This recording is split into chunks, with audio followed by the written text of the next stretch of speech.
is up? Check, check, check. Yo, check, check, check. I think I am live on YouTube now. Check, check, check. What is up? Yeah, looks like we're live. Cool. This is Jonathan Crane, mediocre Cat 2 out of Birmingham, Alabama.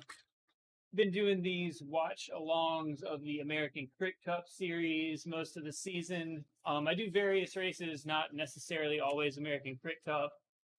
Got the standings here coming into the final race. I'm watching this after the fact just because I want to close out this season and get all these up here. I wanted to watch this race regardless anyway, but Feehery pretty much has it mathematically locked up going into this race. Clever Martinez about 100 points behind. That's him getting called up behind the score bars or whatever we got here. Ooh, I don't know if it's just me, but I'm watching the replay. I've got the audio of the replay in my headphones, and it is sounding a little shaky. So while I'm doing this, I'm spinning easy on the trainer because my streaming setup is also my Zwift setup. I just did 2 Zwift races over on twitch.tv/Jonathan Crane. One of those Zwift races went really good. One went really bad. So, one good one and one to grow on, which is always good to have something to work on. But yeah, I just need to knock out a lot of hours today. Weather is a little crappy outside. So they're doing call-ups right now. This is from the Gateway Cup last weekend. I was out of town, didn't have a chance to watch this one when it happened, and also the Vuelta was on, so I figure now Vuelta is over as of right now. So I'm hoping maybe I can get some more eyeballs on this one, including my own eyeballs, doing this rewatch. Hey, y'all let me know if the audio is okay going out to you guys. That's always the hardest part of live streaming. Best buddies getting call-ups here. Looks like Hernandez there. So we got Clever Martinez with the camera on his head on the line. He's sitting second in GC. Ethan Crane over there in the white and like seafoam color kit right there. Sweet. Good to hear. Hawk. Let me know if that's how you say your name, but I think H-A-U-C-K, Hawk. Yeah, Ethan Crane up there, been doing a lot of work for Project Echelon Racing right there, next to his teammate in the red Unity jersey. That's the leader's jersey, not that Butcher Box jersey, that one. That's the red leader's jersey. How? Okay. I wasn't hitting that W hard enough. Hauk. Gotcha. Ooh, the original audio from this is rough. I'm turning that down a little bit. So looks like a little bit leaner of a field in this one. What I'm notably not seeing is any Legion riders. So famously, Legion and Best Buddies got into a fist fight after the race in Salt Lake, and 2 riders got suspended for the remainder of the season, including Justin Williams from Legion. And Legion has been a little thin on the ground since then. They did send Corey to the ACC race before this, where on the ACC points day, he did not win. He didn't even make the front group, but then he did win on the Sunday, which was not televised. So not sure what to make of that. Not sure what to make of the fact that I'm not seeing any Legion riders here. Looks like Automatic is in here with a full squad. I think they've had a tough season. Thomas Gibbons, I don't think, had the season he wanted to have. I can't remember if I mentioned this, but I'm spinning easy on the trainer while I do this. I'm doing the trainer road workout, Lazy Mountain, just to get some volume in my legs while I sit here and watch this. Ooh, is that a crashing corner 1? Oh man, Nashville local. that cannot remember that dude's name. I've definitely raced with him. But these Italian-themed crosswalks look like they might be getting a little slick. It looks like it just kind of started raining, which that's the most dangerous version of a rainy crit, is when it's not rained hard enough to wash everything off of the road, but it's just wet enough that everything is a little soaked. Okay, here's the course. Classic 4-corner crit, long rectangle, 3 blocks by 1 block. This is the shape of Athens Twilight. This is the shape of Sunny King crit. Pretty common race shape. I do believe going this way, there's a little bit of a dip down. Yeah, you can see it right there. So it looks like it's down out of corner 2. Up, hey, there's Davey Dawson. Been on this channel before. If you go back to the beginning of the season, I did a stream where me and Davey just kind of talked about the upcoming season.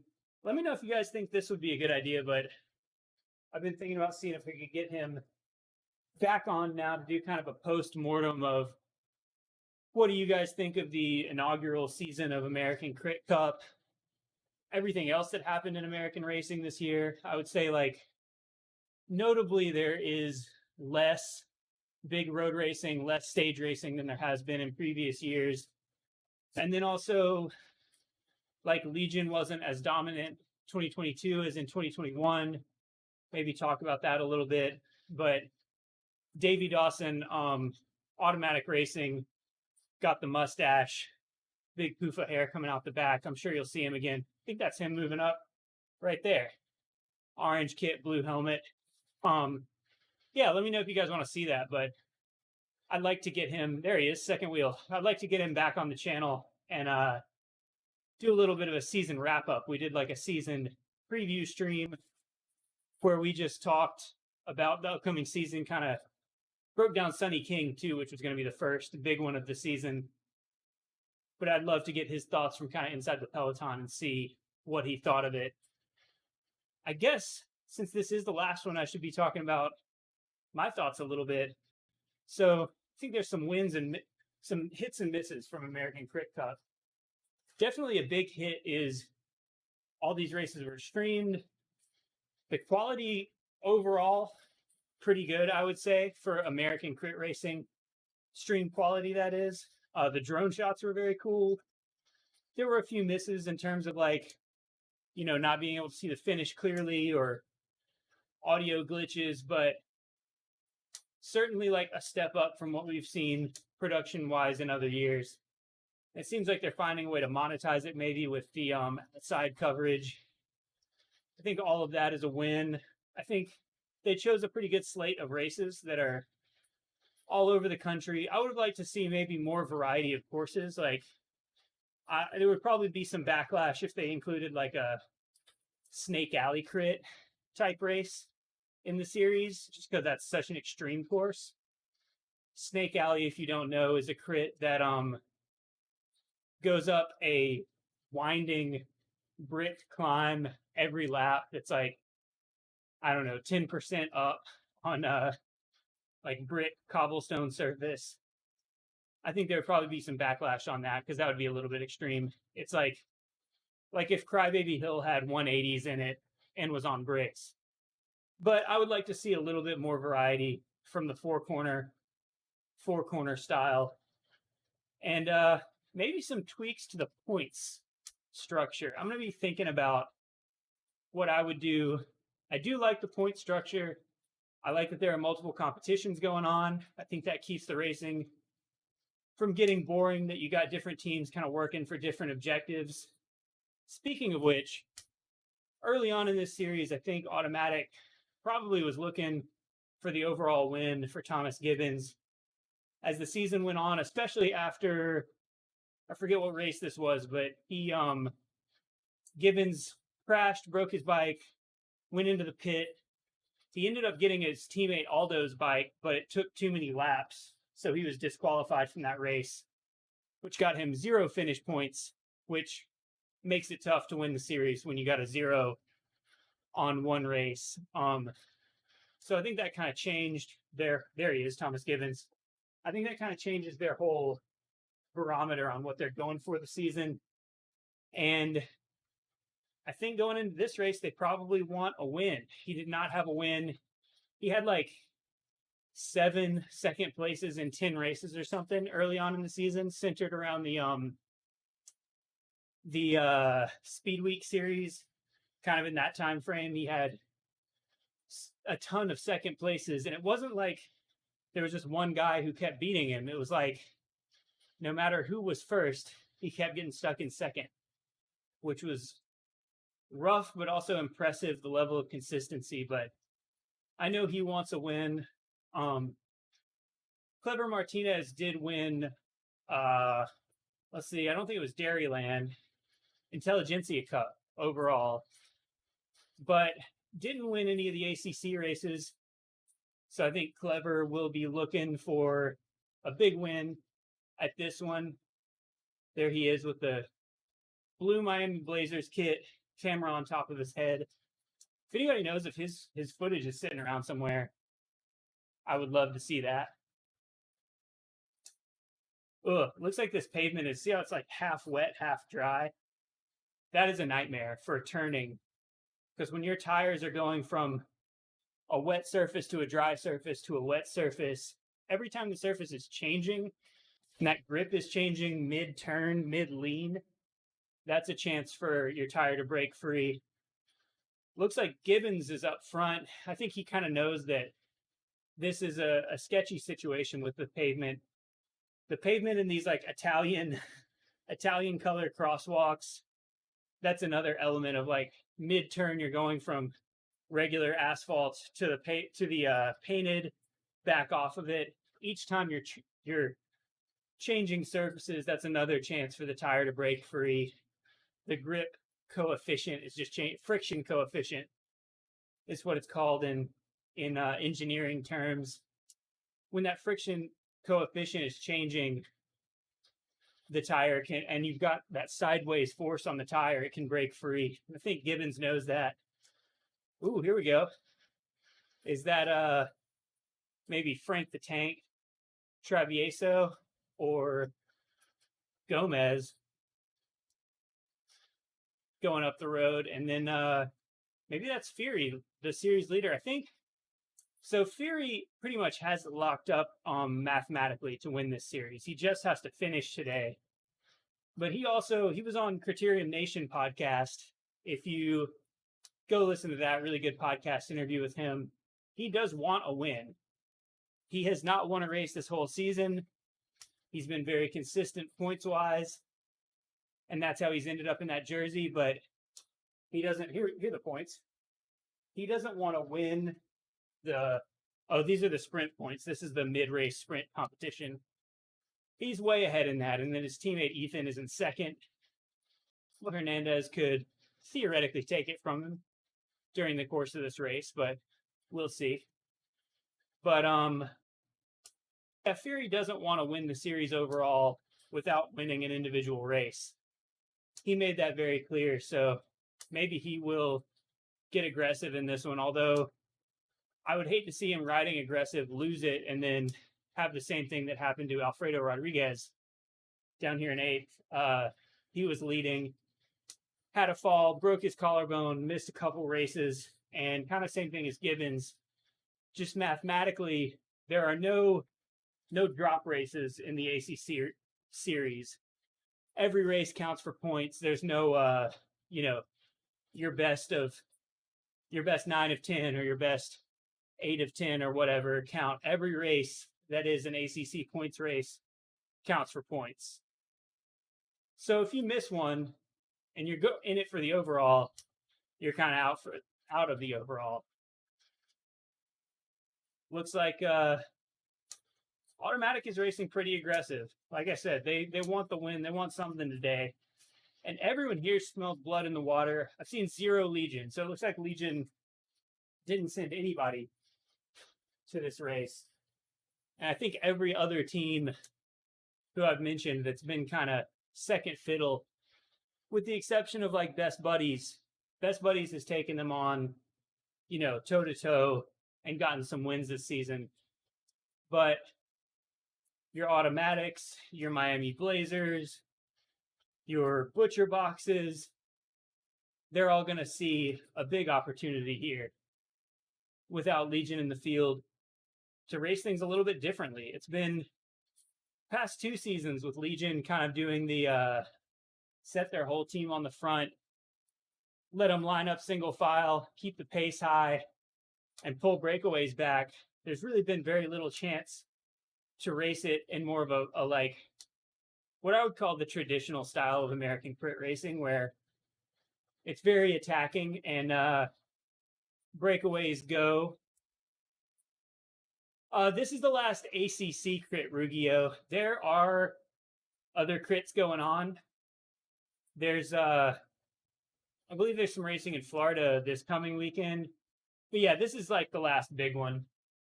I don't think there's going to be anything else like streamed or televised before next season. Speaking of like closing out the crit season, I've got a crit video that is coming out on YouTube on Wednesday. So go hit the bell. So in that video, I'm racing with Corey Lockwood from ButcherBox, and between the time I shot that video and edited that video, he set a new 40K TT record for the US. He did a sub 45-minute 40K TT, and he factors heavily into that race. So, yeah, I don't want to spoil it, but I think it's a good video. I'm really proud of it. That's going up on this channel on Wednesday. So if you're already missing crit content, I've also got a couple crits from earlier in the season that I did not get to just, ooh, looks like somebody's down. With my hand injury and everything, I had some time where I was kind of unmotivated to go back through that footage. Didn't know what to say about it, but I feel like I've got enough hindsight. I can kind of see the whole season as an arc now. I'm going to go back through a couple of those races. I think I got some stuff, some good takeaways, good stuff to talk about from those.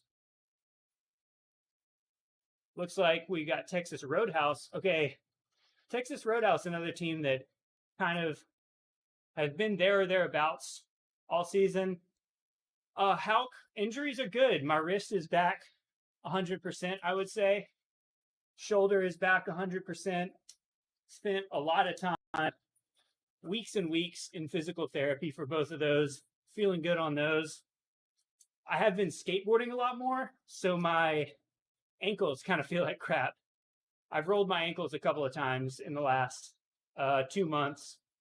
But honestly, the ankles don't bother me on the bike. The bike kind of locks them in to this one plane of motion, and it's really like this sideways direction that makes my ankles feel messed up. So we'll see in cyclocross if getting off the bike and running messes that up. So crit season is over.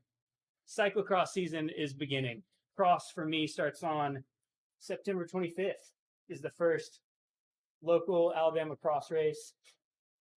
Goal is to win the overall for that season and the state championship for cyclocross, and also to go do some regional racing. Tennessee, Georgia, maybe Mississippi, Louisiana this season. I'd really love to be like top 5 in a Georgia race. A lot of the guys you see racing here, Ty Magner, Frank Travieso, occasionally you get a Adam Meyerson, although maybe he won't be doing that anymore now that he's retired from pro racing. A lot of those guys do cyclocross in Georgia in the off season. Ian Garrison, who was on he was on Quick Step 2 years ago, on Legion this past season. He does Georgia Cross. So those races are like really stacked on a whole different level.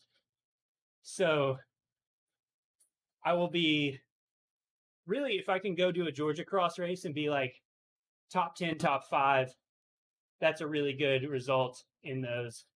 Yeah, there's Travieso. The guy on the front of this race I've raced him in Georgia Cross many times. I was one position, like 5 seconds behind him at the Athens race. I guess that would have been probably 2019, 2018, 2019. Cross seasons are weird because they go across the year changes in the middle of a cross season. Although American Cross, we mostly do it before the year changes, meaning most American Cross is kind of done before Christmas, but every now and again, you get some straggler races in January or even February. My cross season is going to be pretty concentrated. October, November, maybe a couple races in December, and then shut it down. Do some big volume in January. Probably start road racing again in February. Looks like we got a Mac racer going hard here. Looks like Cliff Bar trying to respond. I raced with a couple of guys from Mac. I don't really know them well throughout the season this last year. Seems like a team that's trying to step their level up a little bit, though. That Mac team. Kind of surprised watching this race that we have not seen more aggressive racing. We've seen a variety of teams going to the front. We have not seen really aggressive, like snapping off the front yet. And I would think that with Legion out of the picture, a lot of teams would be willing to throw a lot at it, throw some Hail Marys, really try and get up the road and snap it, because they know that Legion is not going to be behind them. They don't have Sam Boardman or Ty Magner just sitting on the front, 400 watts doing, 29, 30 miles an hour. That makes it very hard for a breakaway to get away when there's that level of control on the front of the race. Not sure who that is on the front. I thought maybe it was Ama Insect. Sounds like it's Christian Rios. Not a name I know, but he's from the Emmanuel Eberry second bike team. Looks like they just changed their kits at some point this season, but those guys were super duper active at Sunny King early in the season. That was kind of the first I heard from them, but that is a South American team, Central American team that's been coming up and racing super hard. I think some of those guys may also be like Florida, Miami, kind of that area. But I think like primarily Spanish speaking team that's been up here racing really aggressive this year. Looks like I'm seeing right up the middle there, Thomas Gibbons and Davey Dawson. Still, Dawson's in the, there he is. That's Dawson. Avis Game Changer. He was moving inside and got the door shut on him a little bit there, but not too bad. Made it around that corner. It seems like the corner we just watched, I've seen people having trouble on the outside, but the inside seems pretty navigable.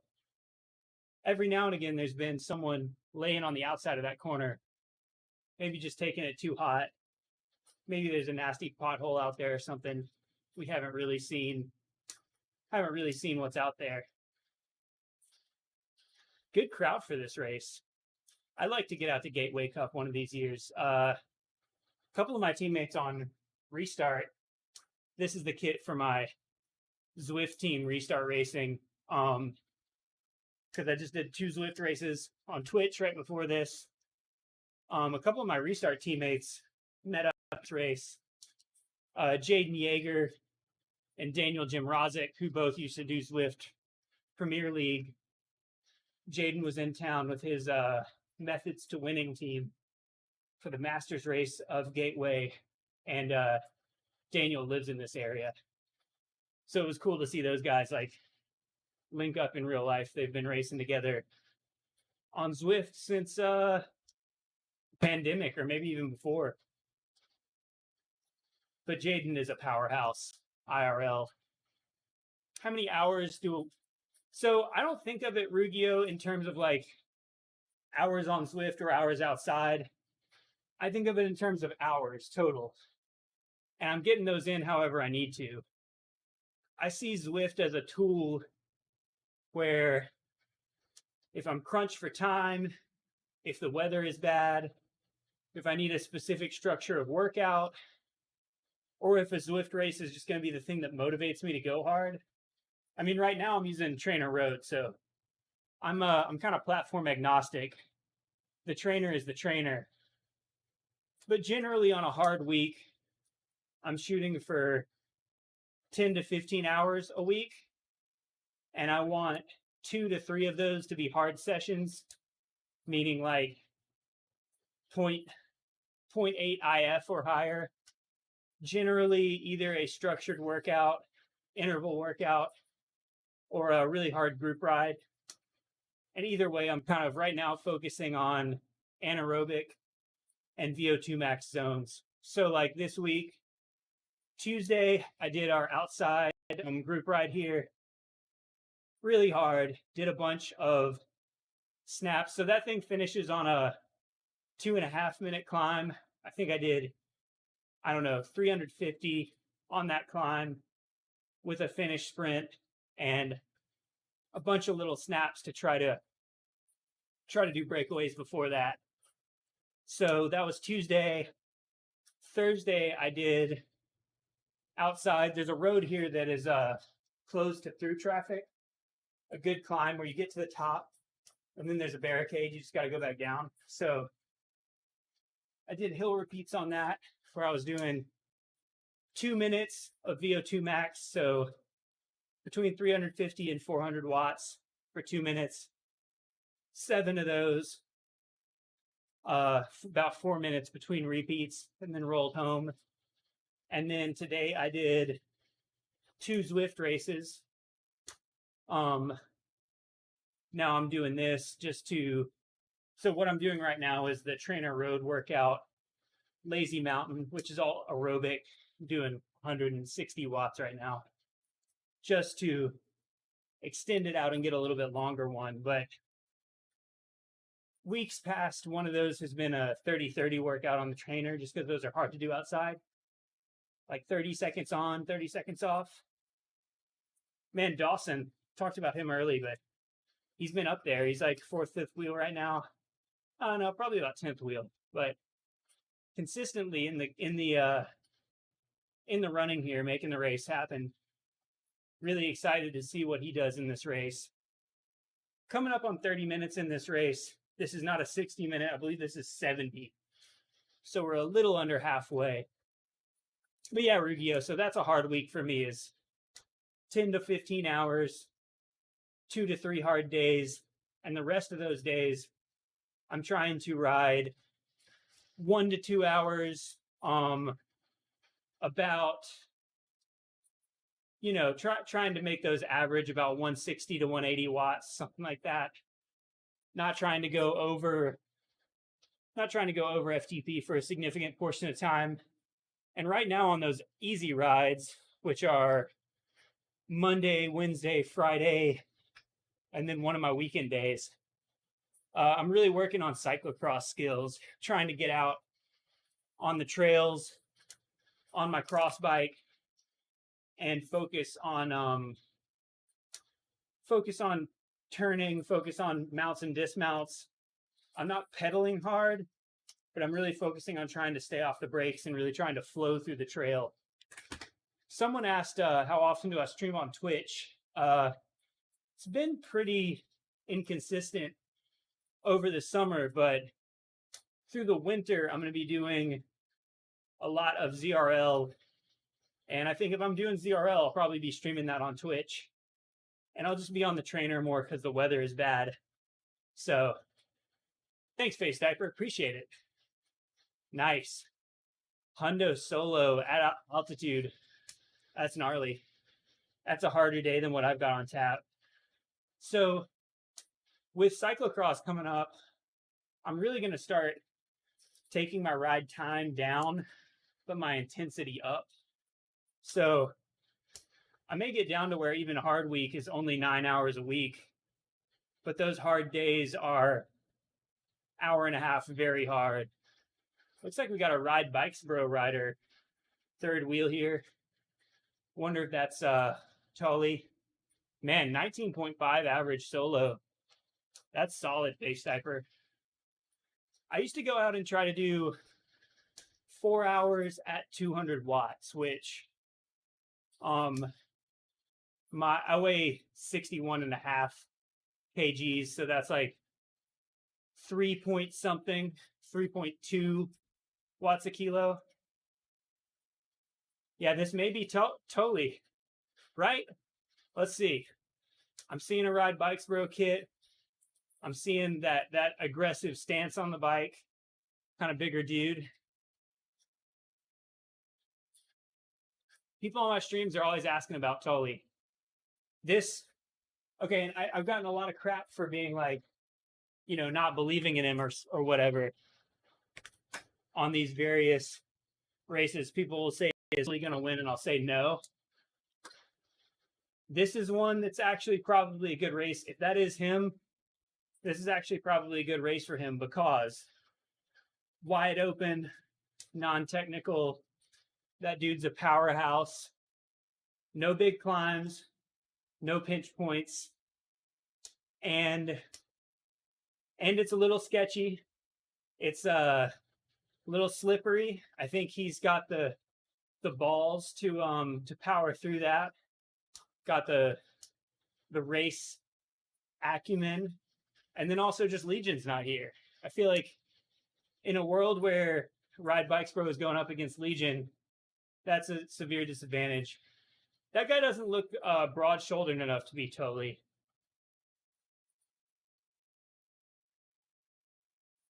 Yeah, no, they don't ride for him really.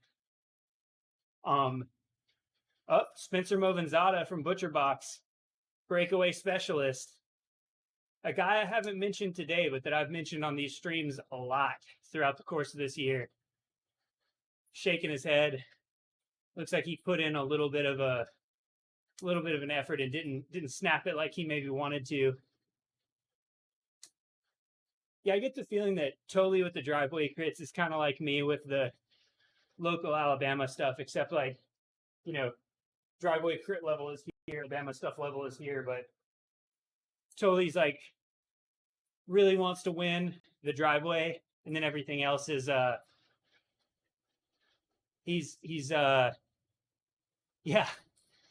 everything else he's like knows he's a little bit over his head, but he's going for it. And that's kind of me. Like Alabama cross races, even like Tennessee, I want to be on the podium consistently. But going over to like Carolinas or Georgia, I'm going to give it everything I got, but I know that like top 10 is a good result. Field's just different. Looks like we got Davey trying to pull this back together again. Face Diaper, I think it started up like a week or two ago. I saw a couple people posting on Strava, driveway crit, like, glad this is going again. Thanks for getting it going, stuff like that. So I think maybe they got it started up. I didn't know it had gone away. I mean, I knew it went away when everything went away, like in 2020, but I didn't know it was gone. Yeah, there's Dawson for Automatic welding this back together. Good to see him. If you don't know, he got hit by a car. What neighborhood crit? Did they try to replace it with a neighborhood crit? We're trying to get a weekly crit going here in Alabama. I don't want to jinx it, but we got a couple of good leads for next season. Local city government seems open to the possibility. So everybody cross your fingers. Maybe I'll have my own driveway Alviso type race that I can go do every week. Make a ton of videos. Hey, if we get that going, I'm going to get a GoPro that can do live, and I will do those live on Twitch. That's my promise to you guys. It got shut down, like, because the venue wasn't having it, or what? Do you know what the situation was there? I'm asking partially because we may be facing the same issues getting our own season going, our own series going. It's like that was the mid-race frame point. That's why we had Brandon Feehery up there at the front, grabbing some of those preem points. Ooh, really strung out.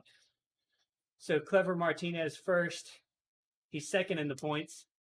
Then Brandon Feehery second. He's first in the points in that red jersey. Going for that mid-race points preem. There's one more points preem with 7 laps to go.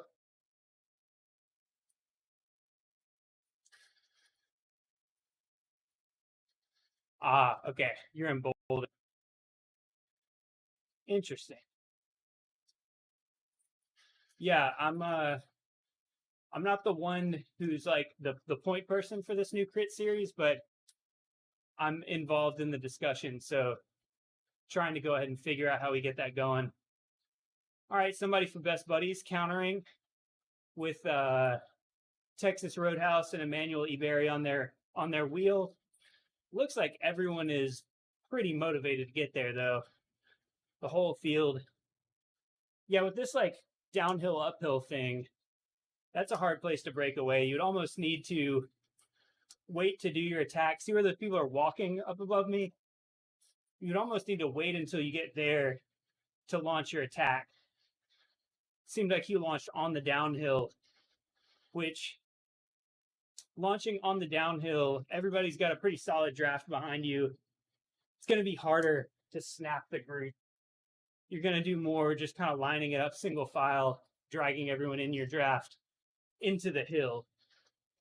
If you wait till other people at front are on the hill, you're still on that downhill, and then you accelerate, you can create a much bigger speed differential. Although you could also have the door shut on you. Looks like it's a pretty good, big, wide American road, though, which may also be why we haven't seen knock on wood, mini crashes yet in this race, which is awesome. Cliff Bar, maybe a Malherbe brother getting up the road. Love to see it. Those guys have had a, slightly underwhelming season, I would say. They've been there in a lot of the key moves that were almost the move. Yeah, it looks like Connor Malherbe launching it, but everybody, maybe this is the problem with Legion not here to control it. Everybody, okay, there's the results from that sprint we just saw, the mid-race point sprint. Maybe without Legion being here to control it, every team wants to be in the breakaway, meaning that every time it goes, everybody covers. And if everybody covers, it's not a breakaway. It's just a fast-moving peloton. So that's what's going on now. Single file for like 20, 25 guys, and then it's bunched up. Automatic rider yelling at somebody about mid-pack. No telling what's going on back there. Another attack. Not sure what kit that is. Not Emmanuel Eberry. Not any of the big ACC teams. But he's got a butcher box and a Best Buddies rider on his wheel there. Australian rider. Not sure. Yeah, he's in a Pedal Mafia kit. Not sure if that's a sponsor or what. So we're getting into the last we're 2/3 of the way in, getting into the last third of this race.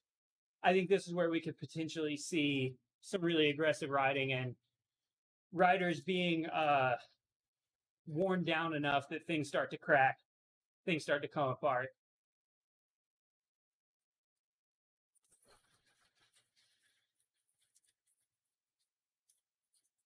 Australian rider still pushing. Looks like he's got maybe Johnny Brown from Blazers on his wheel. Really strung out. This is the moment. See how it's just single file? One rider, one rider, one rider, almost all the way back. This is the moment. If the pressure stays on, any of those guys gets gassed and drops the wheel, you can have some big splits very quickly. It's just a matter of the pace staying on at the front. If it backs off again, it can bunch up and people get rested. Oh, there's a little split. Not saying it's going to go, but that's the example of what I'm talking about. Pace stays on. Those little splits can become big splits in a lap or two. The question is, will those first 4 guys keep rotating, keep the pressure on, keep the pace high? Yeah, every team is motivated to get in it. So it's like every team is chasing everything, and it's just making for this like super fast single file line. The question is, does someone give up and does it drop at some point? Is there a big, it's not a, oh, here we go. The flick of the elbow from the rider in white there. Nobody came through. We got Butcher Box. We got Best Buddies. Blazers chasing behind. I don't think Blazers is going to let it go. Blazers wants a sprint for Clever, I would imagine. And I think Automatic wants a sprint for Gibbons. So those are going to be the 2 teams that are really more interested in welding things than in getting in the moves, I think. If I was guessing what the motivations are here, that's how I would think it's going to go.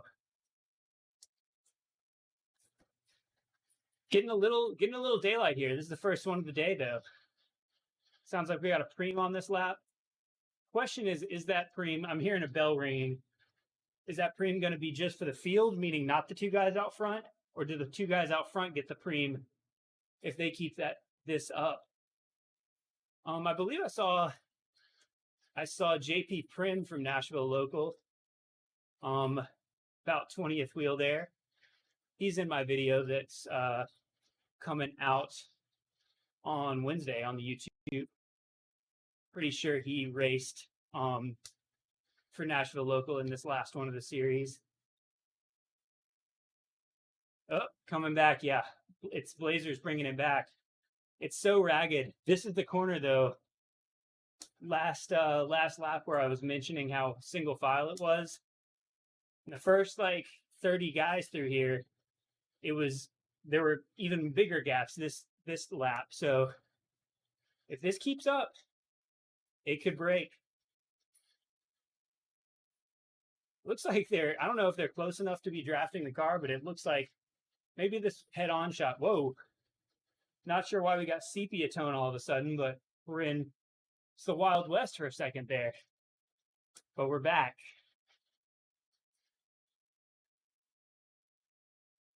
We got Clever Martinez about 5th wheel with the camera on his head.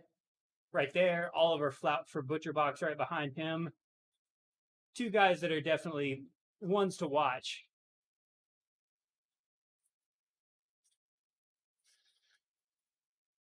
Maybe when the race gets really hairy, they should put on the sepia tone filter when guys are crashing or we get a fist fight. Because that's the Wild West, you know? Maybe just keep that on deck. Man, is all of this Italian stuff making anybody else want pizza? I might have to get a pizza when I'm done with this. I'll have like 2.5 hours on the trainer. 2 Zwift races, so I can justify that, right? Single file again. Can somebody break it? We got 11 to go. This could be a day where we're getting down to the business end of the race and somebody goes with like, oh, there's looks like Connor Saley 2nd wheel there.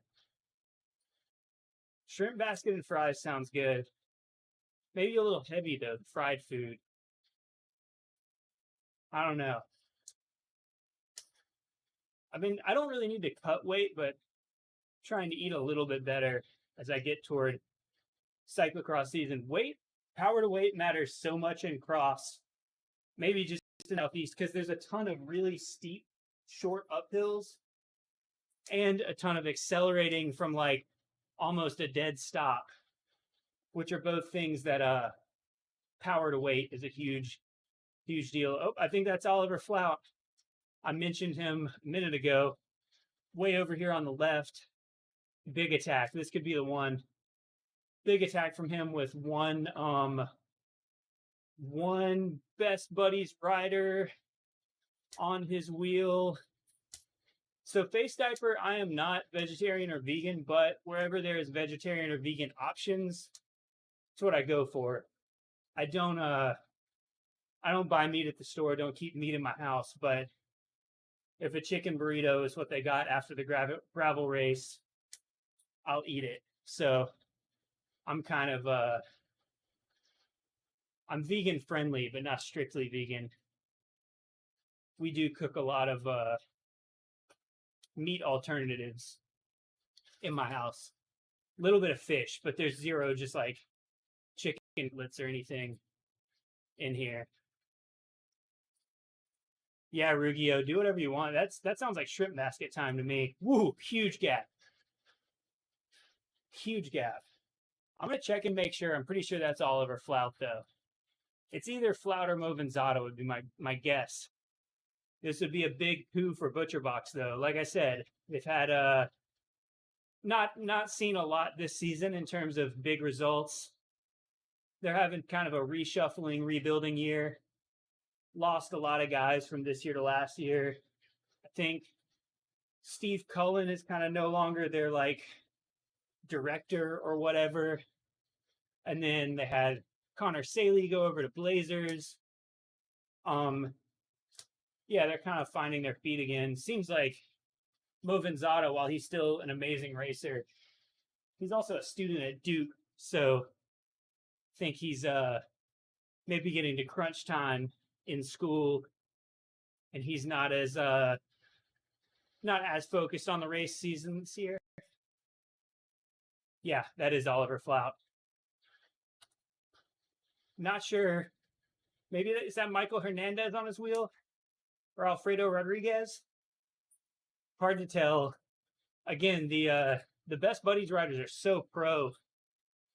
With all the matching gear, it's like hard to tell them apart from each other. They're also all like pretty similar size, similar like style on the bike in terms of how they're positioned. You know, there's some guys on some teams like Boardman on on Legion. You can kind of just tell by the way he rides. He's got a specific thing he does when he gets on the front. He's got wide shoulders. He's a white guy with big hair. He's easy to pick out, you know. Or last year, I always talk about how Thomas Gibbons last year was using those fluorescent yellow gloves. That really helped me pick him out. Or Clever Martinez camera. Woo! Attacking the rake. It looks like Flout maybe pulled the plug. 9 laps to go solo is probably too far. That might have been a mistake if he attacked. Nice. That's cool. I don't really know Hernandez, but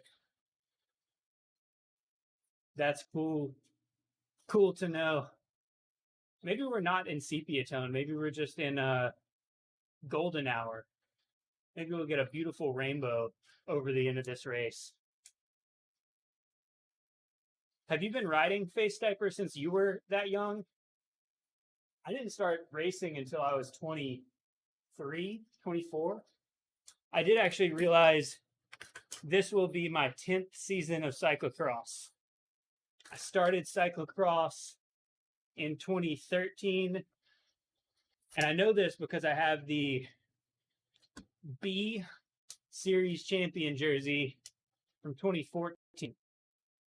That was my second season. So 2013 and now 2022 will be that'll be a good round 10.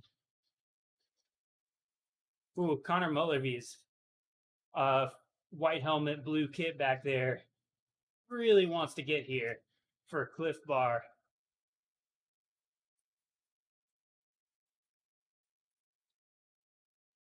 Nice.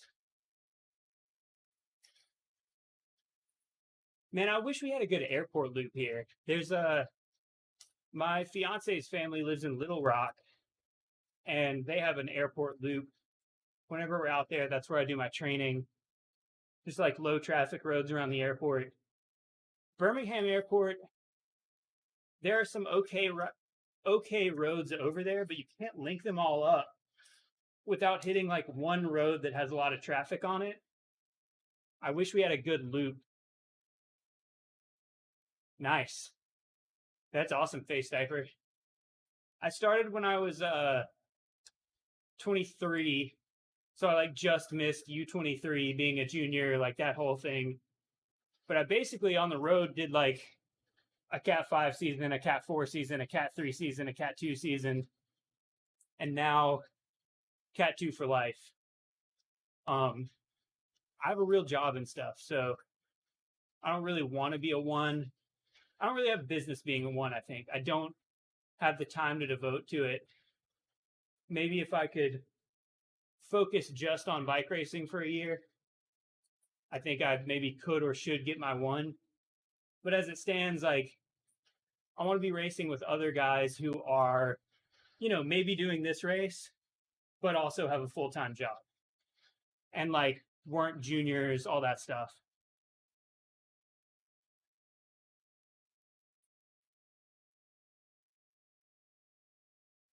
Huh.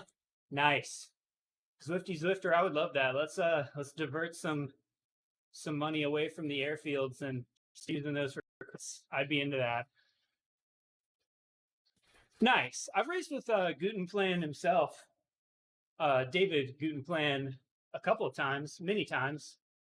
I feel like a lot of those Florida guys get up here to Alabama from time to time, but Gutenplan, the man, not the team, was at Hammerfest, which I was only in that race for about 20 minutes this year until both of my contacts came out, but I was hanging out around him. He's also done our early season training races up here too. Good dude. My friend Jack White raced for Gutenplan. How much time a week would one have to put in to compete with these P1 guys? Freddie, so there are guys in this race that I do race with regularly. I mentioned it earlier, but I've got a crit race video coming out on my channel on Wednesday.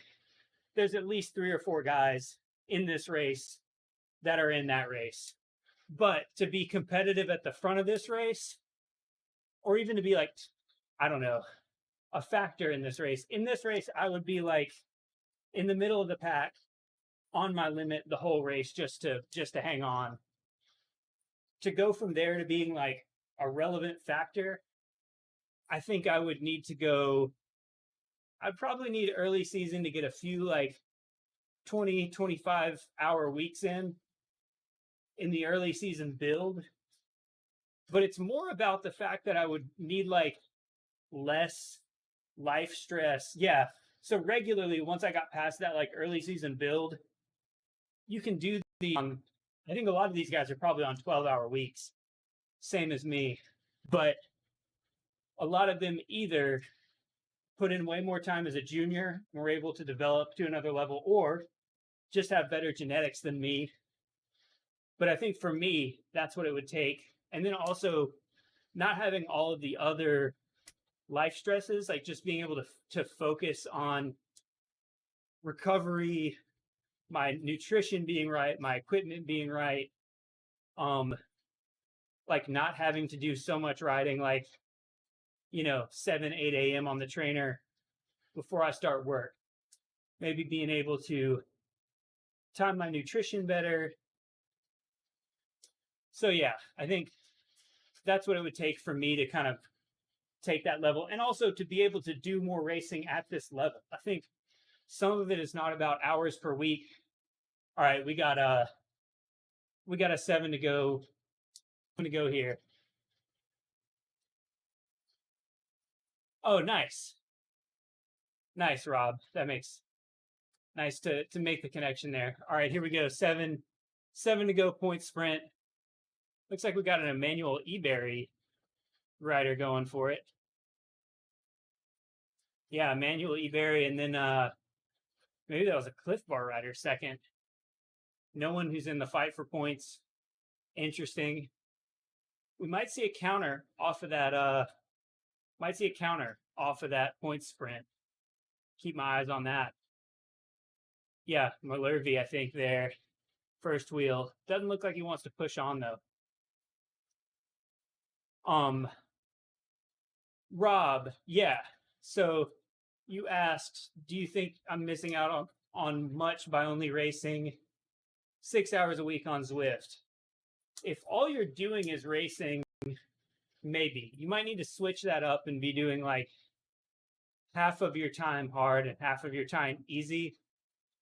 But yeah, I mean, if you doubled that to 12 hours a week, you would probably see improvement. Now, the question is, do you just want to be good at Zwift racing? Because Zwift races are short enough that I think you actually might be able to, if you're doing 6 hours a week, take one of those hours, split it into 2 30-minute gym sessions, do some heavy lifting in the gym with that time. That would probably get you more gains in terms of Zwift racing than adding more time on the bike. Now, if you're trying to do road races that are going to be, I don't know, 2 hours if you're a Cat 4, Cat 5, 3-4 hours if you're like a 1, 2, 3, then for sure, doubling your time on the bike would give you huge improvements that you're going to see out in the real world. So a lot of that is dependent, like better is not just better, you know, that can mean a lot of different things. Also agree with Face Diaper. I mean, if you're any off-road riding is going to make you a better bike rider. I think I'm very lucky that I got into, here it is. Here's the counter off the preem lap. Maybe the biggest gap we've seen all day.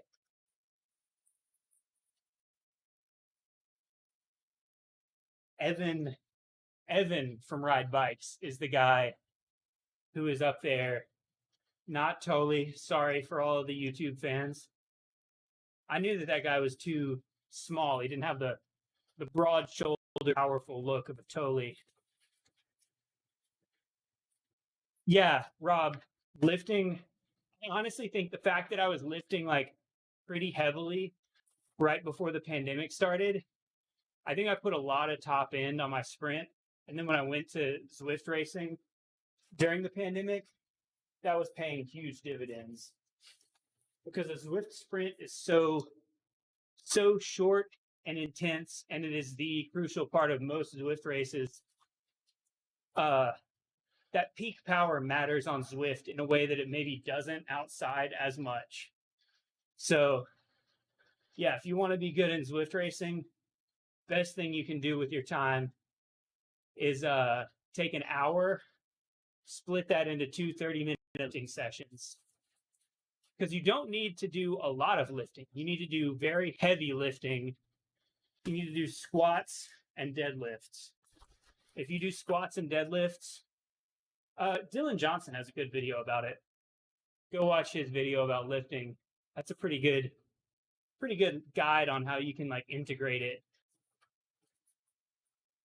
I wonder if that's Drew Dillman from Texas Roadhouse.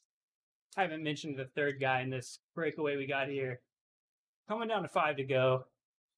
Let's see if a team can get their lead out together. It's going to be interesting to see because, you know, who knows?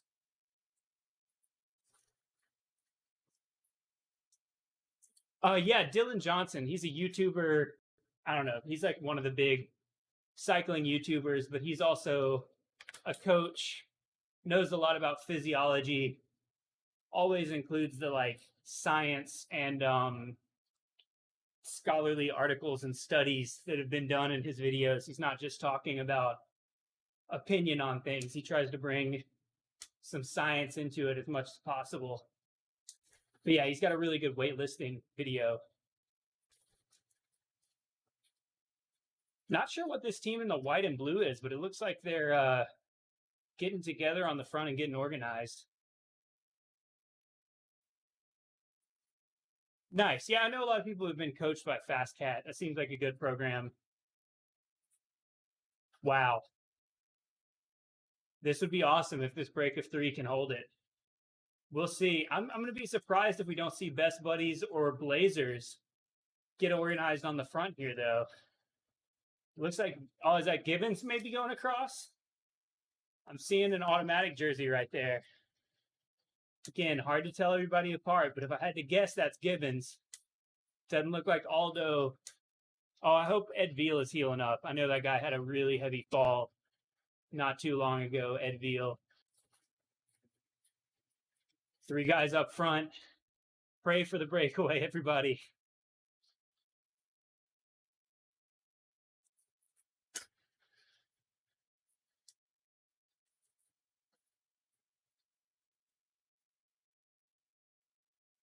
Chase does not look super organized. I keep thinking that we're going to get Blazers are best buddies massing on the front. I think that Gibbons probably wants to sprint too, but maybe Automatic is a little too ragged at this point. Like I said, they've lost a lot of firepower over the season with Ed Veal having a pretty rough crash. Not sure if Aldo is still down here with them. Yeah, they've had several crashes. Really sucks to see because they were poised for a good season. They still had a good season. They had a lot of consistent podiums early on. But, you know, last big race, things are getting a little ragged. Things are getting a little unorganized. That's maybe the opportunity for a sneaky little move to get away. These guys up front are still committed. Pray for the breakaway. Still no organization. Can't believe we're not seeing Blazers or best buddies getting super organized on the front of this. This is a pretty long lap for a rectangle 4-corner crit like this. Maybe it just seems long in my mind, but Texas Roadhouse, Aaron Beebe with the counter. One best buddies rider trying to get there.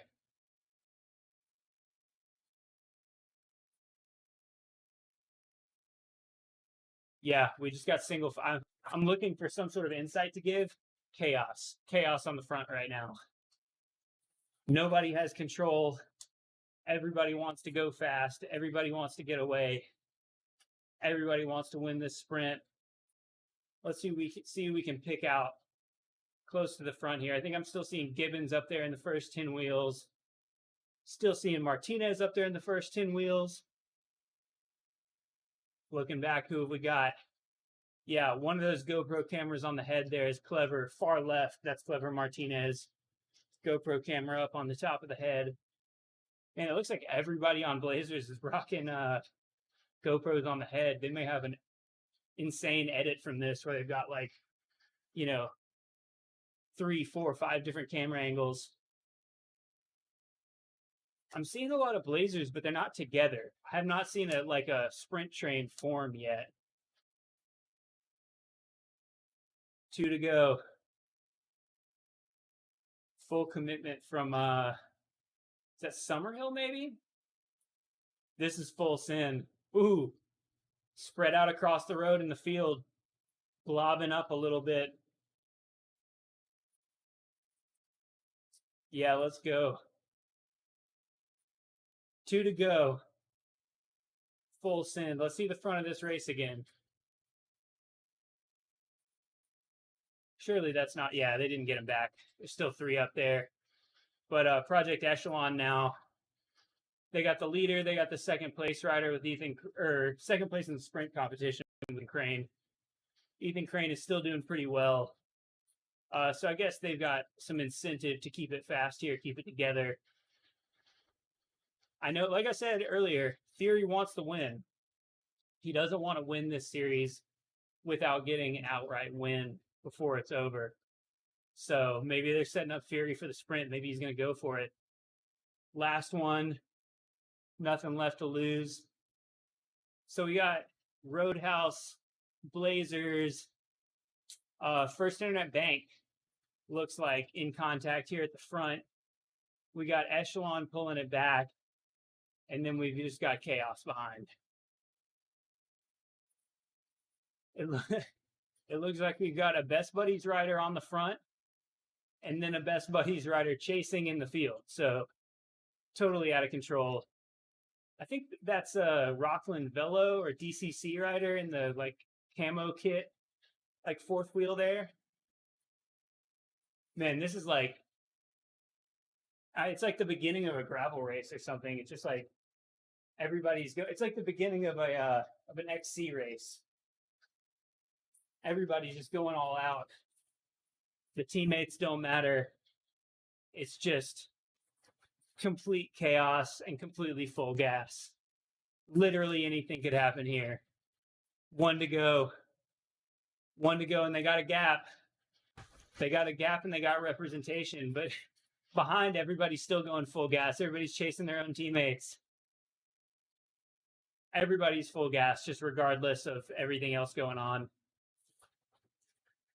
Best buddies got a gap. Group of 4, another gap. Then we got Blazers with looks like maybe Johnny Brown there. It's too chaotic to do that, Rob. I would say if you're at the front and you start soft pedaling, there's no guarantee that it's going to be your teammate that takes advantage of that. I would say if you start trying to do that, if you're at the front and you start soft pedaling, there's a very good chance that your teammate gets swarmed. Whoa, got a gap. Strengthening it. Here we go. Blazers ramping it up. Johnny Brown. That was Johnny Brown pulling off. Best Buddies is up there. Okay, this is where Best Buddies has to start soft pedaling. They got guys up there. Rob, this is where Best Buddies should stop pedaling. Danny Summerhill. Full gas, Summerhill. Full gas. Have not heard the name Summerhill in a while. Not sure what's going on with him. He used to race a lot of cross. Definitely familiar with him. He was on United Healthcare back in the day. Wow. What? Oh my God. So crazy. Summerhill with number 1. Who's going to get the field sprint? Show us the field sprint. Show us the field sprint. All right, that's one to grow on. Show us the field sprint at the end, y'all. Yeah, Brandon Feehery was up there in the top 10. We got Clever Martinez right there in the middle. Looks like he might have taken it. That's the ACC, inaugural American Crit Cup Series. I'm glad to have it. I was really worried that crit racing was going to take a big hit with all the nasty stuff that went down with USA Crits the year before. So, I don't know. I think I might reach out to Dawson and see if I can get him on the channel and we can do a post-mortem of the season. I've definitely got thoughts on what I think is working and not working. I'm excited about where crit racing in America is at. It's not on the trajectory straight to the moon that some predicted it might be a couple of years ago, but it's also not falling off. I think there's a lot of good stuff here. I think we've got a good sustainable level of interest and participation, which I like to see. But yeah, I'll see if we can do a season post-mortem. I'm gonna have more crit videos coming out. I got some footage on the back burner that I've been sitting on that I'm gonna be getting out. There's one coming out this Wednesday, so look for that. And yeah, thanks everybody for hanging out on all these. I'm going to be keeping my eyes peeled for news about what might be happening next season. I'll try to put together some little updates and videos about that stuff too. But yeah, I think I'm going to call it a day. Got about 3 hours on the trainer. I think that should be good. See you guys later. I'll also be on Twitch a lot more coming up. I'll try to do anytime I'm e-racing, Zwift, or RGT or whatever. I'm doing that live over on twitch.tv/Jonathan Crane. So yeah, thanks everybody for hanging.